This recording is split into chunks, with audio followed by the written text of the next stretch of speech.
Daily exercise பண்றது பழக்கமா வச்சிருந்தீங்கன்னா ஒன்றும் பண்ணலாம். நம்ம இன்னைக்கு எப்படி இந்த வார்த்தைகள்லாம் தெரிஞ்சுட்டு அவங்க முன்னாடி சொல்ல முடியாது. அப்புறமா நானே ஹஸ்பண்ட் உட்காந்து பேசும்போது நான் சொன்னேன், அன்னைக்கு ஏதோ ஒரு கான்வர்சேஷன்ல இந்த வார்த்தையை நீங்க யூஸ் பண்ணீங்க, இன்னைக்கு அந்த வார்த்தை அவங்க நம்ம கிட்ட யூஸ் பண்றாங்க. அவங்க ஏதோ நம்ம பேசுறத கேட்டுக்க மாட்டாங்க, டிவி பார்த்துட்டு இருப்பாங்க, போன் நோண்டிட்டு இருப்பாங்க, படிச்சுட்டு இருப்பாங்க. ஆனா காது எப்பவுமே எங்க இருக்கும்?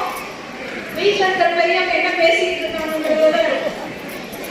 ஸோ நம்ம அவங்களுக்கு ரோல் மாடலாகவும் அவங்களுக்கு ஒரு முன்மாதிரியாகவும் இருந்தோம்னா குழந்தைங்க நீங்க விரும்புறதை விட பல மடங்கு உயரத்துக்கு வருவாங்க. They don't like advice, they don't like preaching. அதே தெரிஞ்சுதான் நான் இவ்வளவு நேரம்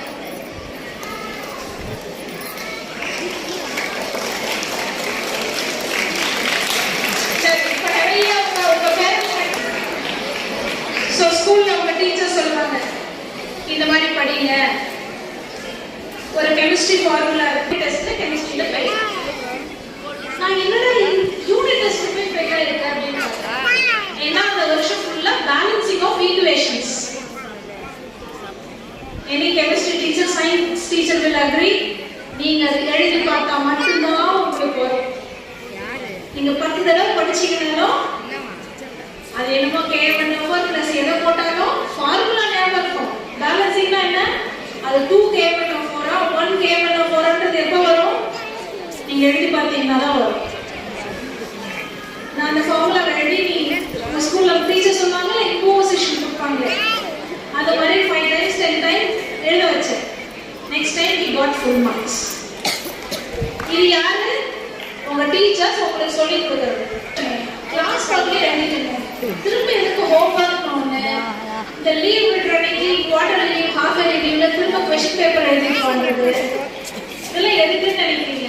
எல்லாத்துக்கும் பின்னாடி ஒரு காரணத்தோட தான் அவங்க சொல்றாங்க. அவங்க பிளைண்டா நம்புவீங்கன்னா நம்பி செய்யுங்க, ஏன்னா அவங்க கிட்ட கேளு என்ன காரணம். அவங்க இந்த டீச்சர்ஸ் தான் உங்களை உருவாக்குற சிற்பிகள். அதனால அந்த வழியை நீங்க தாங்கிறதுக்கு ரெடியா இருந்தா உங்களை ஒரு சிறப்பு சிற்பமா அவங்களால உருவாக்க முடியும். நம்ம பழைய குடியரசுத் தலைவர் என்ன சொன்னாங்க? கனவு காண சொன்னாங்க இல்லையா? எல்லாருக்கும் தெரியல உங்களுக்கு. அது என்ன கனவு? நம்மள தூங்க விடாத கனவு. அப்படின்னா என்ன? போன் பார்த்துட்டு நைட் ஃபுல்லா நான் தூங்கல அப்படியா? நாளைக்கு இந்த வீக்கெண்ட் வந்து அம்மா அப்பா கூட என்ன சினிமாக்கு போகலாம், இந்த வாரம் என்ன படம் ரிலீஸ் ஆயிருக்கு அப்படி இல்லையே. வாழ்க்கையில நீங்க என்ன வாங்கணும்ன்ற கனவை கண்டீங்கன்னா அது உங்களை தூங்க விடாது. 6 மணிக்கு தானே எழுப்பி விட்டுரும்.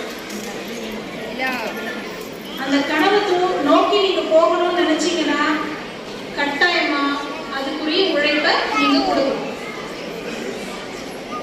ஒரு அழகான கவிஞரோட கவிதை இருக்கு, அந்தந்த வயதில் வயசுல விளையாடணும், படிக்கிற வயசுல படிக்கணும், 25 வயசுல வேலைக்கு போகணும், நல்லா சம்பாதிக்கணும்.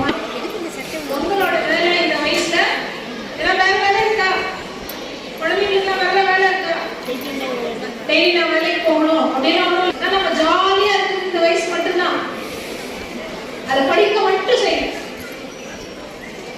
ஏதாவது அம்மா அப்பா கிளாஸுக்கு சரி நினைச்சுன்னா சேர்த்து விடுங்க. உங்க ஸ்கூல்ல எல்லாமே இருக்கு, ரோபோட்டிக்ஸ் இருக்கு, யோகா இருக்கு, என்னென்ன நிறைய இல்லாத விஷயங்களே இருக்கு. ஸோ உங்களுக்கு எல்லா எக்ஸ்போஷன் கொடுக்குறாங்க. உங்க குழந்தை அதுல எதுல நல்லா பெர்ஃபார்ம் பண்றாங்களோ அவங்களுக்கு அதுல என்கரேஜ் பண்ணி கொடுத்தீங்கன்னா they will be best. Outstanding performance from Zone 3 Chennai Sahodaya Schools Complex.